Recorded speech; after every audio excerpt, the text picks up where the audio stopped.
সাকিবের সাথে কি তাহলে নেক্সট ঘর বাঁধছে পরিমণি? পরিমণির প্রিয়তম গীত তাহলে হতে যাচ্ছে বাংলার আলোচিত সাকিব খান। রিসেন্টলি সাকিব খানের যে একটি ক্রিকেট টিম আছে বিপিএল এ, সেইটার নাম উন্মোচন একটা উদ্বোধনী অনুষ্ঠান হয়েছিল।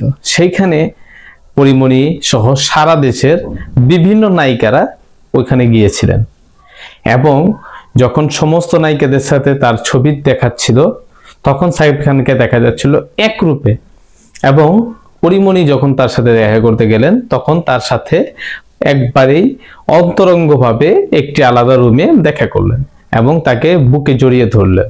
এমন ভাবে জড়িয়ে ধরলেন যেন মনে হচ্ছিল পরিমণি কেবলমাত্র সাকিব খানের জন্য তৈরি, সাকিব খানই কেবলমাত্র পরিমণির জন্য তৈরি। পরিমণি যেন তার বুকের সাথে বুক মিশিয়ে বলে দিচ্ছে না বলা হাজারো কথা। পরিমণি যেন তার বুকের জন্য একজন আদর্শ পুরুষকে পেয়ে গেলেন, তার সাথে যেন মনের সমস্ত কথা মন খুলে প্রাণ খুলে বলে দিলেন। বিভিন্ন মানুষের এমনই মন্তব্য, এমনই কথা সোশ্যাল মিডিয়াতে ভেসে আসছে। দেখেন, কিছুদিন আগে যখন সাকিব খানের সাথে বিভিন্ন নায়িকারা দেখা করতে যায় সেখানে কিন্তু পরিমণিও গিয়েছিলেন। এতগুলো নায়িকার মধ্যে পরিমণিকে নিয়ে কেন কথা হচ্ছে? কারণ যেই ছবিটা ভাইরাল হয়েছে, যেই ছবিটা পোস্ট হয়েছে, সেই ছবিটা নিয়েই কিন্তু কথা আমরা বলতে চাচ্ছি। পরিমণির ড্রেস আপ, পরিমণির যে আভ্রু, সেটা সম্পর্কে বলার কিছু নাই। পরিমণিকে আপনারা ভালো করেই জানেন যে সে আগেও ছিল মানে উলঙ্গ জাতের, এখনো সে উলঙ্গ জাতেরই।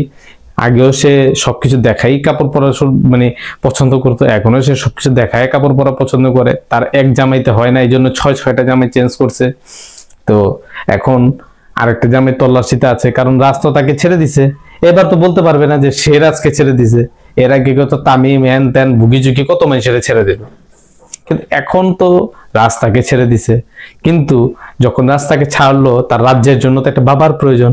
এখন আমাদের তো একটা বাবা আছেই, আর সেই বাবা হচ্ছে ঢাকাই সিনেমার জনপ্রিয় অভিভাবক, জনপ্রিয় নায়ক, বর্তমান প্রজন্মের superstar mega star Shakib Khan, যিনি অঘোষিতভাবে দুইজনকে মা বানিয়েছেন। দুইজনের সাথে বিবাহ বন্ধনের আগেই শারীরিক সম্পর্ক করেছেন এবং 2টা ছেলে সন্তানের বাবাও সে। বলতেছিলাম সেই সাকিব খান এবং পরিমণির গাঁটবান্ধনের কথা। অনেকে বলতে চাচ্ছেন, অনেকে বলছেন যে সাকিব খান এবং পরিমণির মাঝে যে কেমিস্ট্রিটা ফুটে উঠেছে না, সেটা তাদের বেডরুমের অতরঙ্গ মুহূর্তের একটা ঝলক মাত্র। আসলে কি তাই? আসলে কি যেটা সত্য আমরা সেটাই দেখছি, নাকি যেটা দেখছি সেটার কিছুটা সত্য কিছুটা মিথ্যা? বলতে পারি না, বলাও যাচ্ছে না। এই উত্তরটা আপনারাই দিয়ে যাবেন, আপনাদের কাছে দিয়ে দিলাম।